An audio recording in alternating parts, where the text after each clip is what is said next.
Nakatabay rin ang Baguio City sa hagupit ng super bagyong Nando. At nakatutok live si John Consulta. John? Pia, naka-red alert na ang CDRMO ng Baguio City. Ngayong itinaas na sa signal number 1 ang buong probinsya ng Benguet. Puspusan na paghahanda ng mga tauhan ng Baguio City DRRMO matapos isailalim sa signal number 1 ang Benguet. Bukod sa pag-check ng mga generator para sa posibleng deployment, nagsasagawa rin ng rope training exercises ang ilang volunteer bilang paghahanda sa pagdating ng super bagyong Nando. Ang ilang residente naglalagay ng silad sa kanilang mga bubong para tiyaking walang tagas o tulo habang umuulan. Nakamonitor din ang CDRMO sa mga lugar na posibleng bahain at mga pwedeng pangyarihan ng landslide kapag nagtuloy-tuloy ang ulan. Sa kabila ng masamang panahon, di nagpaawat ang mga residente at estudyante sa Baguio at Benguet kontra korupsyon na nagsama-sama sa Malcolm Square sa Baguio City para kondinahin ang korupsyon sa mga flood control project. Bit-bit ang kanilang placards. Naglabas ng saloobin ang mga dumalo na karamihay mga kabataan. Gusto nating managot ang lahat ng sangkot. Pangalawa, dapat ibalik ang lahat ng ninakaw mula sa kaban ng bayan. Pangatlo, dapat ipatupad yung pro-people budget at hindi yung budget para sa korupsyon. At pang-apat, kailangan ng political reform sa ating sistema. Una nating tanggalin na yung mga political dynasties na meron sa bansa. Pia, sa mga oras na ito, may isang oras ng tuloy-tuloy ang pagbagsak ng ulan dito sa may bahagi nga ng Baguio City. At ang kaibahan ng kahapon ay nararamdaman na natin dito ang ihip ng hangin na medyo malakas-lakas. Kung kaya't patuloy na nakaantabay ang lahat, ang buong probinsya ng Benguet habang patuloy na lumalapit ang Super Typhoon Nando. Yang muna latest muna rito sa Baguio City, balik sa iyo, Pia. Maraming salamat, John Consulta.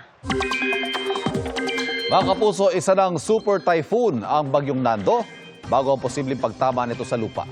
Hingi tayo ng update kay Amor La Rosa ng GMA Integrated News Weather Center. Amor.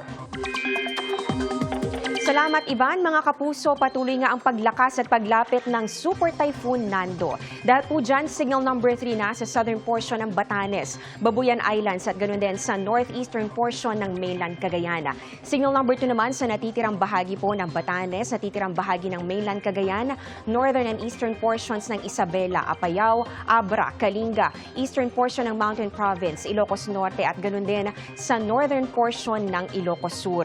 Signal number 1 naman sa natitirang bahagi ng Isabela, Quirino, Nueva Vizcaya, natitirang bahagi ng Mountain Province, Ifugao, Benguet, natitirang bahagi ng Ilocos Sur, La Union at Pangasinan. Kasama rin po dyan itong northern at central portions ng Zambales, Nueva Ecija, Tarlac, Aurora, northern portion ng Pampanga, northern portion ng Bulacan, kasama po ang Pulilio Islands. Mga kapuso, pwede pa po yung madagdagan at maaaring umakyat pa hanggang sa signal number 5. Huling nakita ang mata ng Super Typhoon Nando sa layong 450 kilometers silangan ng Apari, Cagayan. Taglay na po ang lakas ng hangin nga abot sa 185 kilometers per hour at yung pagbugso po niya nasa 230 kilometers per hour na. Kumikilos po ito pa west-northwest sa bilis na 15 kilometers per hour. Ayon po sa Pag-asa, bukas ng hapon o gabi pa rin ito posibleng dumikit o di kaya naman maglandfall dyan po sa may Batanes or Babuyan Islands at posible naman na nasa labas na po yan ng Philippine Area of Responsibility Martes ng madaling araw o umaga. At mga kapuso, hinahatak at pinalalakas ng super bagyo itong habagat na magdadala rin ng maulang panahon at may kasamang bugso ng hangin kahit po sa mga lugar na hindi direktang mahahagip ng bagyo. Base sa datos ng Metro Weather, ngayong gabi meron pong mga pag-ulan sa may extreme northern at sa northern Luzon, ganoon din sa ilang bahagi ng Central Luzon.